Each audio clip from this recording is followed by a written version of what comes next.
A primeira vez que eu vi um parque de atração foi em Orlando, naturalmente, que é onde existia, mas que eu fui como turista. Porque qualquer pessoa ligada ao turismo tem a obrigação de conhecer Orlando. Mas acontece que quando eu fui, era muito no início de Orlando. Então, eu tive a sorte de poder ver Orlando antes que existisse o Animal Kingdom, antes que existissem alguns setores do parque importantes hoje. Quando eu fui, era Magic Kingdom, basicamente. O que me impressionou muito, porque é a primeira vez que eu vi uma cidade feita para o turismo. Uma cidade onde tudo que tinha lá dentro era turismo.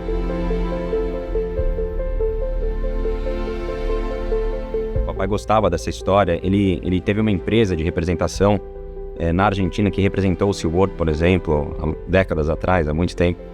E é legal de ver esse cenário. Ele foi evoluindo, os parques cada vez crescendo mais, a Universal também crescendo muito, né? Destino para brasileiro, né? O brasileiro não fala nem tanto assim, vou para Estados Unidos, né? Vou para Disney, né? Sei lá, vou para Orlando, né? É um lugar assim muito emblemático, né? Na história do turismo, no desenvolvimento do turismo. E quando a gente fala de parque temático, nossas referências estão lá fora, né? Desde a década de 1980, o brasileiro tem essa fixação por Orlando, pelos parques da Disney, os parques da Universal. O brasileiro ama isso. Então a nossa referência está muito ligada a Orlando. Então talvez por isso que o desejo maior seja conhecer esses parques. Orlando centraliza, digamos, as principais atrações do turismo. Eles são fantásticos em organização. Eles fazem isso maravilhosamente bem e a divulgação disso é perfeita e fundamental. Eu fui saber há pouco tempo que tem hipismo em um dos parques da Disney. Você pode andar a cavalo, fazer hipismo, quem gosta. Existem experiências com a pista de corrida da Disney. Existe a experiência hoje de você ter jogos, campeonato de futebol na Disney, que é o Disney Cup. Eu estava vendo as estatísticas outro dia, a gente vai mais para os Estados Unidos que para a Argentina. A Argentina está aqui do lado. Ou seja, os Estados Unidos exige visto, é mais longe, é mais caro e a gente vai mais do que para a Argentina. Com certeza os parques temáticos fazem parte dessa atração que a gente quer tanto ver nos Estados Unidos, né? O trabalho que Orlando fez, que se transformou na capital do entretenimento nos Estados Unidos e no mundo, realmente foi fantástico e o brasileiro gosta disso.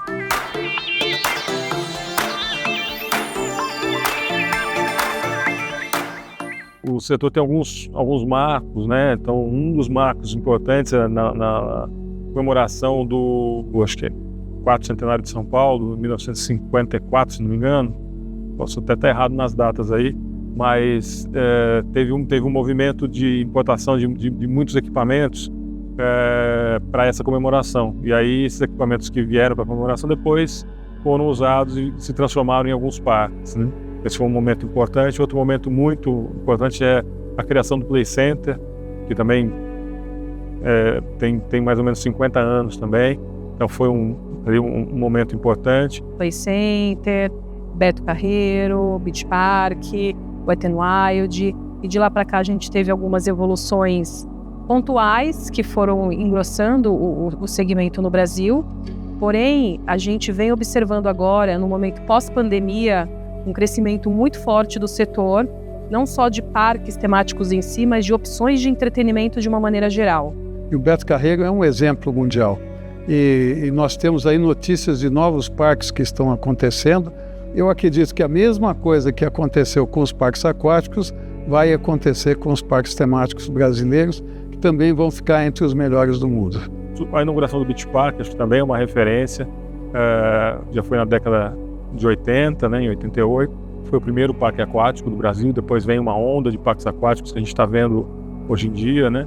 E o pós-pandemia, a gente observou um momento de recuperação muito positivo, porque naquele momento em que o turismo, os turistas não podiam viajar para fora do país, o turismo doméstico, ele de fato fortaleceu o setor de parques, inclusive, porque o brasileiro passou a conhecer o que o Brasil tem do ponto de vista de oferta. Na verdade, os parques, eles reforçaram a sua proposta de reunir família, de ser momentos, de você oferecer momentos em que família convive, amigos convivem. Então, simplesmente reforçou o que já era a proposta inicial de oferecer entretenimento com segurança e num ambiente saudável de entretenimento para essa reunião, para essa celebração do entretenimento saudável.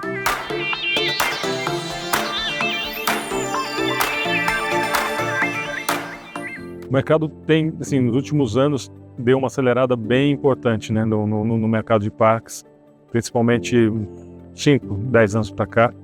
Tem um evento que acho que é bem relevante nisso, que foi a redução dos impostos de importação de equipamentos de parque.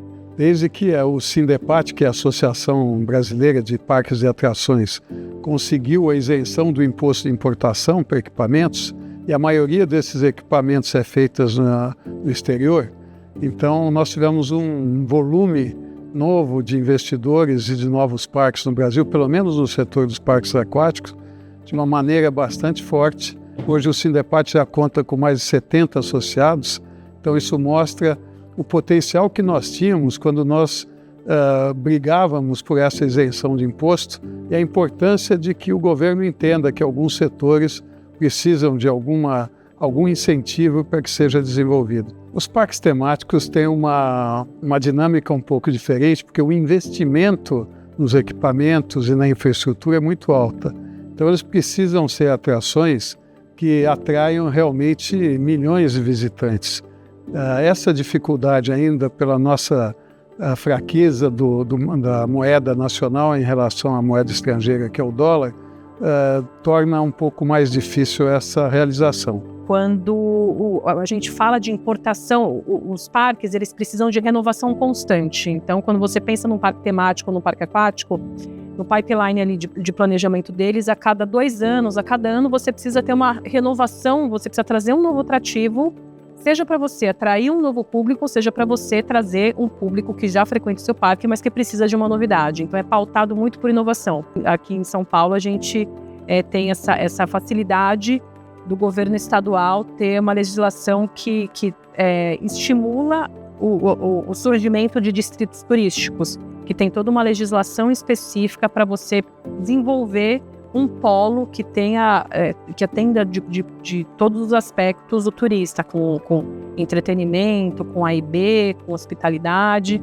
Então, Olímpia é um desses casos que nasceu com um parque, e aí toda uma hotelaria, toda resorts e um novo parque, e agora opções de entretenimento para você fazer um complemento para o destino do ponto de vista de oferta, né? A gente diz que os parques, eles são indutores do fluxo de turistas. Então, quando você vai para Fortaleza, você tem o Beach Park como destino, e não só o Beach Park, você passa 2 dias no Beach Park, depois você vai para Jericoacoara, e aí você precisa do receptivo, você precisa da hospedagem, da alimentação. Então, é de fato o que induz ali o viajante de lazer, né, a família.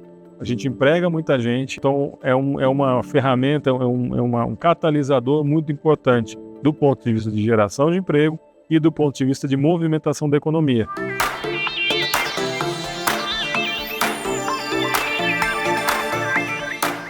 Que a Panrotas tem visto como tendência assim, para parques são os parques naturais, são as concessões, uma coisa que está demorando para sair no Brasil, mas aos poucos está acontecendo, que é explorar um pouco melhor de maneira profissional. As pessoas estão buscando isso muito no pós-pandêmico, onde as pessoas passaram a visitar lugares onde elas ficassem mais isoladas e tivessem uma experiência única. Então acho que o Brasil tem muito esse potencial explorando essa parte natural. O Brasil é um celeiro de parque aquático. Tem uma tendência agora de construir hotéis ou condomínios ou condo-hotéis com parques aquáticos. O brasileiro vai e gosta dos parques aquáticos. Em relação aos parques temáticos, a gente tem o Beto Carreiro World, que é uma referência, é o parque mais visitado da América Latina, se eu não me engano, mas é só ele praticamente. Mais uma outra tendência que a gente vê que supre um pouco essa falta de vários parques temáticos, como a gente tem em Orlando, ou vários parques aquáticos, como a gente tem em Olímpia no Brasil, ou a gente tem no Nordeste, são as atrações. Então hoje a gente já vê cidades como Gramado, Balneário Camboriú, Foz do Iguaçu, Rio de Janeiro mesmo, com várias atrações. Então esse conjunto de atrações, o que eu chamo de atrações? Os aquários, os museus de cera, a experiência da NBA, tem N atrações, os parques da Mônica que são menores, né, indoor. Esse conjunto acaba suprindo um pouco essa falta de parque temático, que talvez eu nem ache que falta. Você imagina uma cidade como o Rio de Janeiro, ela não precisa de um parque temático, mas essas atrações complementam a experiência de estar na cidade, junto da natureza, das praias.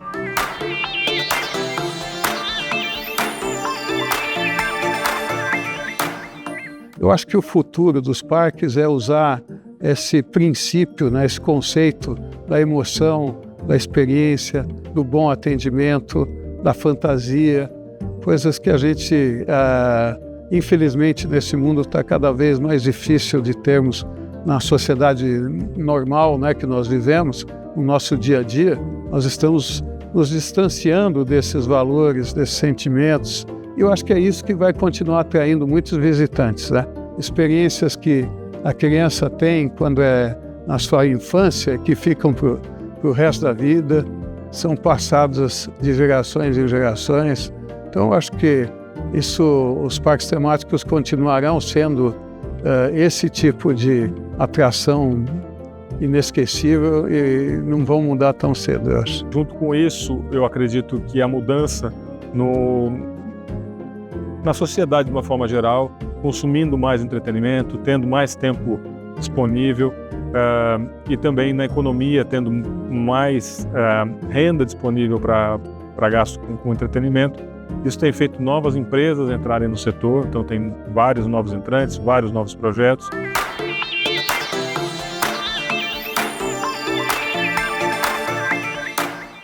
Receptivo é fundamental, mas quando eu falo em receptivo é sinalização, informações disponíveis que hoje chegam pelo celular e os guias locais e regionais. Agora, aí exige-se, né? Aí a gente entra na questão da capacitação, da educação para turismo. Mas é fundamental para o receptivo que as pessoas sejam muito bem treinadas. Não só o guia, mas o recepcionista de hotel, o mensageiro do hotel, as pessoas que trabalham com turistas no varejo, uma polícia, né, nos locais turísticos, uma polícia habituada, acostumada a tratar com turistas, e a necessidade de falar inglês, que é um grande problema no Brasil para o turismo internacional. Pouca gente ainda fala inglês. Eu acho que o receptivo é um dos principais setores, né, numa viagem de uma pessoa, porque o receptivo é principalmente a assistência no local. Desde um simples problema que o passageiro tenha com a bagagem dele, ou com a companhia aérea, ou com o hotel, o receptivo está lá há 24 horas à disposição. Infelizmente, a maioria dos agentes de viagem não oferecem serviço de receptivo, né? A gente tem feito um trabalho muito grande junto às operadoras, junto às agências de viagem, para que incentive o agente de viagem a vender os traslados e passeios, que na parte de um pacote turístico é a parte mais barata que tem, né? Então, o agente de viagem se preocupa muito em vender o hotel, a passagem aérea, e não se lembra de oferecer o receptivo. E repito, o receptivo não é só traslado e passeio, é principalmente a assistência que o passageiro tem no local.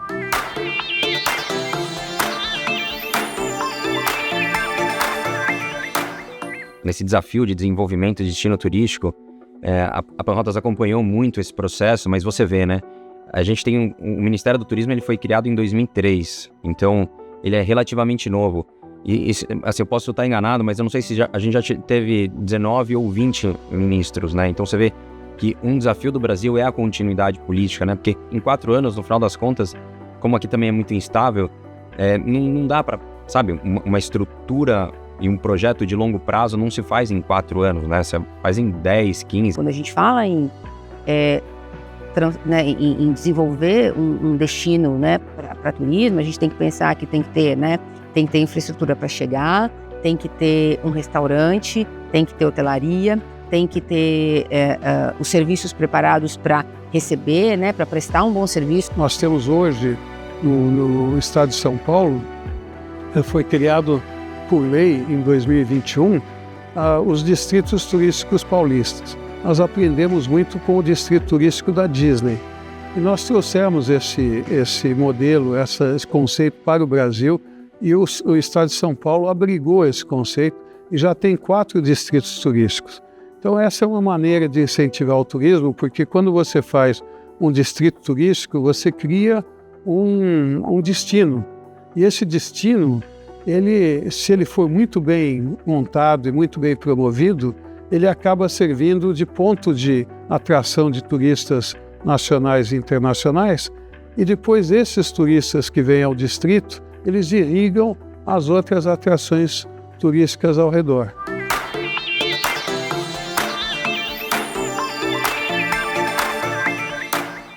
Os destinos hoje estão bem pulverizados, né? É lógico, quando a gente fala de lazer, você tem alguns destinos já pré-estipulados, né? Então você tem o Rio de Janeiro, você tem Curitiba, você tem efetivamente as cidades do Nordeste que são extremamente importantes em períodos de anos do ano especificamente. O brasileiro aprendeu a viajar no Brasil. O brasileiro, de maneira geral, né, a gente tinha muito aquele conceito de, provavelmente, a primeira coisa, você conhecia muito mais fora do Brasil do que dentro, né? Os destinos brasileiros, cada um tem a sua característica, né, os seus diferenciais. O Brasil, são muitos Brasis dentro do Brasil, isso é maravilhoso aqui, né? Esse é o nosso diferencial. A gente tem natureza, né? A gente está falando de praias, a gente tem montanhas, né? A gente tem floresta, a gente tem, por exemplo, Foz do Iguaçu, né? Com uma beleza natural. O que você parar para pensar, são destinos que são de beleza natural, mas totalmente diferentes, né? Uma praia no Nordeste recebe um público e tem um apelo totalmente diferente de cataratas, por exemplo, que é totalmente diferente de floresta amazônica. Então, eu vejo no Brasil um potencial para a exploração turística assim, absurdamente grande. Agora, outros destinos nordestinos, por exemplo, eles aprenderam como fazer um pouco essa... Então você tem Recife, Fortaleza muito fortes, Alagoas de uma maneira geral, cada um contando um pouco seus atributos, mas o bem da verdade é que ainda você chega nesses destinos e ainda é um negócio meio cru, assim, sabe? Tem destino que não dá para se vender internacionalmente, não porque ele não seja atraente, porque de repente não tem estrutura, porque o acesso é difícil, porque o turista estrangeiro tem uma exigência que ele não atende. Então é um caminho a ser percorrido que não dá para pular etapas, né? O Rio de Janeiro não foi de um dia para a noite que ele se tornou o que é. O Rio de Janeiro foi capital da República, o Rio de Janeiro teve investimentos, o Rio de Janeiro tem uma visibilidade que de repente não dá para competir, mas você consegue achar seu nicho, né? A cidade do Rio de Janeiro, ela tem o turismo e o entretenimento por vocação. Os grandes eventos é uma história do Rio de Janeiro. A gente tem histórias antigas aí do Rio de Janeiro, mas eu vou pontuar aí mais recente, né? A gente fez a Rio 92, né? A gente teve as Olimpíadas, a gente teve o show dos Rolling Stones, a gente tem o Rock in Rio, né? Então, assim, grandes eventos é uma vocação do Rio, é muito importante. Graças a Deus, nós temos um dos países com mais atração turística que se possa pensar. Não é que seja o único, mas o Brasil tem uma quantidade vastíssima de lugares e de coisas de turismo que estão ao alcance de todo mundo. Assim que é muito legal.